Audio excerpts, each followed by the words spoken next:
അപ്പൊ ഇത് കല്യാണത്തിന് പോണില്ല. ചാൻസ് കുറവാ അച്ഛാ.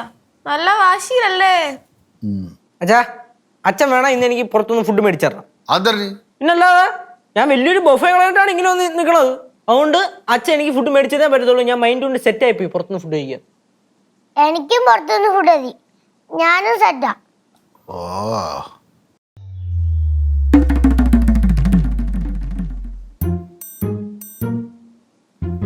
ഇങ്ങനെ നിന്നാ മതിയാ? അല്ല, ഭർത്താവിന്റെ കുടുംബത്തിൽ എന്താ കല്യാണം ഉണ്ട്, പോണില്ലേ? പയ്യേതോ ഹൈ ക്ലാസ് ഫാമിലി ആണല്ലോ. എവിടെയാണ്? Uganda, Germany, Abu Dhabi, എവിടെയാണത്?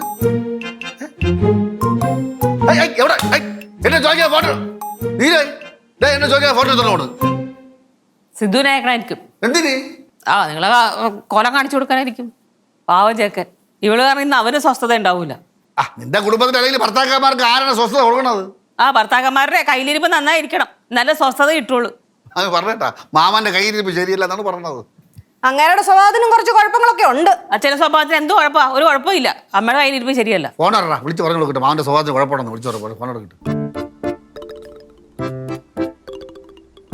അല്ല, അച്ഛൻ ഇട്ടുകൊണ്ട് പോകാൻ വേണ്ടി കല്യാണത്തിന് ഇട്ടുകൊണ്ട് പോകാനേ ലിനൻ ഷർട്ടും നല്ല കസവ് മുണ്ടൊക്കെ എടുത്തു വെച്ചെന്ന് പറഞ്ഞു. ഇവിടെ അതൊക്കെ ഞാൻ വാരിട്ട് കത്തിക്കും.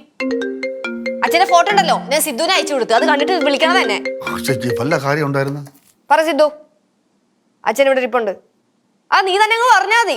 നീയല്ല അച്ഛന്റെ വീരസാഹസ കഥകളൊക്കെ അവിടെ പറഞ്ഞ് പൊക്കി വെച്ചേക്കുന്നേ. ഞാൻ കൊടുക്കാം.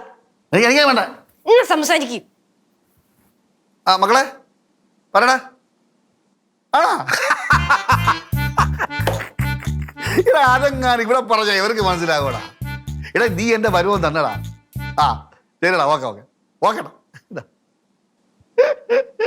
ഹലോ. പിന്നെ ഭയങ്കര സ്റ്റൈലാണല്ലോ, ശരിക്കും കൊരങ്ങനെ പോലെയുണ്ട്. ഒരു കാര്യം ചെയ്, വരുമ്പോ അമ്മായപ്പന്റെ കൂടെ അങ്ങ് പോയാ മതി. ഞാനൊന്നുമില്ല, നീ പോടാ. അവൻ പറഞ്ഞോട്. അവൻ പറഞ്ഞോട്.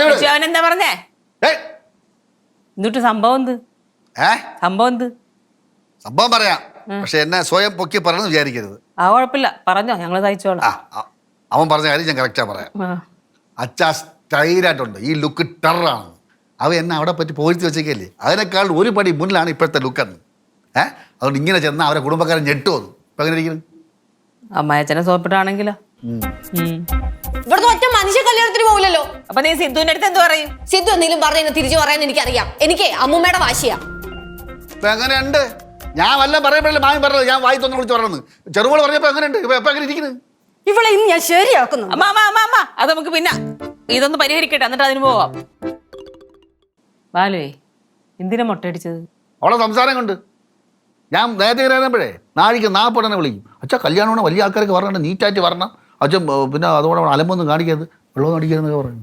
വെള്ളം അടിക്കരുതെന്ന് പറഞ്ഞോ? നിങ്ങൾ വെള്ളം അടിച്ചോ? അല്ല പിന്നെ കുടിച്ചു കൂത്താടിക്കോ? എന്നിട്ട് നാണക്കിടണ്ടാക്ക്. പിന്നെ അല്ലാണ്ട് ഒരു നല്ല കാര്യം കൊച്ചു പറഞ്ഞപ്പോൾ നിങ്ങൾക്ക് അത് കുനിഷ്ടായിട്ട് കയറിയാ? ഞാൻ മുട്ട അടിച്ചതൊന്നുമല്ല. എന്നെന്തിനു മുട്ട അടിച്ചത്? പാറുവിനെന്തിന്? എന്റെ സിദ്ധു, ഞാനൊന്ന് സംസാരിച്ചിട്ട് ഞാൻ തിരിച്ചു വിളിക്കാം. കട്ട് ചെയ്തോ? എന്ത് കല്യാണത്തിന് പോണം. കല്യാണത്തിന് പോണം. കല്യാണത്തിന് പോണോന്നാ? എന്നാ പോയിക്കോ. അല്ല, നമ്മളെല്ലാരും കൂടെ ഒരുമിച്ച് കല്യാണത്തിന് പോണെന്ന്. ഈ എല്ലാവരും എന്നൊക്കെ പറയുമ്പോ ആരൊക്കെയാണ്? അച്ഛനും അമ്മയും പിള്ളേരും അമ്മുമ്മയും. അച്ഛൻ വന്നു, ഇത്രയും നാണം കെടുത്തിട്ട് അച്ഛൻ വന്നു. അച്ഛാ, ഞാൻ ഒന്നും പറയണം മനസ്സിലാക്ക. അച്ഛാ, സിദ്ധു പറഞ്ഞ എന്താണെന്നറിയോ? എല്ലാരും കൂടെ കല്യാണത്തിന് പോയ ഫോട്ടോ സിദ്ധുവിനെ അയച്ചു കൊടുത്താലേ മേലെ വിളിക്കത്തുള്ളൂ. അയ്യോ, വിളിക്കണ്ട. അത്രയും സമാനം അവന് കിട്ടിട്ട് അവിടെ അവൻ സ്വസ്ഥായിട്ട് ജീവിക്കട്ടെ അവിടെ. അച്ഛാ, എന്തോന്ന് അച്ഛാ, ഒന്ന് വാ അച്ഛാ, നമുക്ക് പോയിട്ട് വരാം അച്ഛാ, പ്ലീസ് അച്ഛാ. അമ്മ ഒന്ന് പറയാമ്മ. ഇപ്പൊ എന്ത് പെട്ടെന്ന് ഈ ബുദ്ധി തോന്നാൻ കാര്യം? അതല്ല അപ്പൊ പറഞ്ഞത്. അല്ല, വലിയ കുടുംബക്കാരെ മുമ്പേ അച്ഛനെ കൂടെ നിർത്താൻ പറ്റുമോ? മലേഷ്യ കൊച്ചല്ലേ കല്യാണം, വധുവൊക്കെ. അവരോടൊക്കെ പോവാൻ പറയാ. എന്റെ അച്ഛൻ സൂപ്പർ അല്ലേ? ഒന്ന് വാ അച്ഛാ. അപ്പൊ പോവല്ലേ? അല്ലേ, വേണ്ട പാണ്. അങ്ങനെ പറയല്ലേ പ്ലീസ് അച്ഛാ, ഒന്ന് വാ അച്ഛാ. പോവാന്നേ. പാറുവിടെ. പാറുവിന് എന്തിനു? കുറെ നേരം കൊണ്ട് അതിനെ ഇവിടെ നിർത്തിയിട്ട് പോവാം കേട്ടാ. പാറുവിനെ നിർത്തിയിട്ട് പോണേ? എന്റെ പൊന്നു മക്കളെ, ആ ഒറ്റ പാറുവാണ് ഞാൻ മുട്ടടിക്കാൻ കാരണം. പാറു എന്ത് ചെയ്ത്? അല്ല എന്നെ മക്കളെ കല്യാണത്തിന് വരാൻ വേണ്ടി അവിടെ വന്ന് അലമ്പുണ്ടാക്കാനോ അല്ല മക്കളെ ഭേദദോഷം കേൾപ്പിക്കാനോ നാണം കിടത്താനോ അല്ല ചെയ്തത്. അപ്പൊ ഞാൻ അങ്ങനെയൊക്കെ പറഞ്ഞോണ്ടല്ലേ, ഞാൻ വിളിച്ചോണ്ടിരുന്നു ഒന്നും അല്ലേ? പിന്നെ നീ വിളിച്ചോണ്ടാ ഞാൻ ഒറ്റയടിക്കാൻ പോണത്, വേറെ വഴിയില്ല എനിക്ക്. ആ പാറു ഒറ്റയാണ് കാരണം.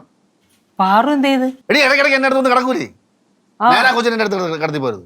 തല മൊത്തം ഈരും കാര്യം താരണമാണ് എല്ലാം കൂടെ എൻ്റെ തലയിൽ കയറി. അവിടെ വീട്ടിൽ ചെന്ന് ചോദിച്ച് അമ്മ എന്ത് മക്കളെ നോക്കി പിടിച്ച് നോക്കിയപ്പോൾ അയ്യോ മൊത്തം താരണമാണ്. ആ പറഞ്ഞ് ഞാൻ പുതിയ എണ്ണ ആച്ചി തരാം, നീ മുടി പറ്റ വെട്ടി കഴിഞ്ഞാൽ അത് എണ്ണ പിടിക്കും, തലവെട്ടി പിടിക്കുമെന്ന് പറയും. അങ്ങനെയാണ് ഞാൻ പറ്റ വെട്ടിയത്. അല്ലാതെ ഞാൻ അവിടെ നാണക്കേടല്ലേ, ആൾക്കാർ മുമ്പ് കല്യാണം മണ്ഡപത്തിൽ വന്ന് ചോദിച്ചിരിക്കുന്ന നാണക്കേടല്ലേ. അതിനൊക്കെ നല്ല മുട്ടടിച്ചിരിക്കുന്ന ഇങ്ങനെ നിൽക്കണല്ലേ നല്ലത്. ഞാനെ പിടിച്ച് ഞാൻ മുട്ടടിക്കും കേട്ടോ. എന്നിട്ട് അതിനെ മൊട്ടപ്പാറെന്ന് വിളിക്കട്ടെ. നല്ലവനത്. അത് കൊള്ളാല്ലേ, മൊട്ട ബാലുവിന്റെ മോൾ മൊട്ടപ്പാറു. ആ കല്യാണത്തിന് പോവാം. സമാനായല്ലേ സ്റ്റൈലുണ്ടോ? സത്യം പറയട്ടാ, സംഭവം നല്ല അടിപൊളിയായിട്ടുണ്ട്. പിന്നെ അവളെ വിഷമിപ്പിക്കണ്ടല്ലോ എന്ന് വിചാരിച്ചിട്ടാ ഞാൻ അങ്ങനെയൊക്കെ പറഞ്ഞു.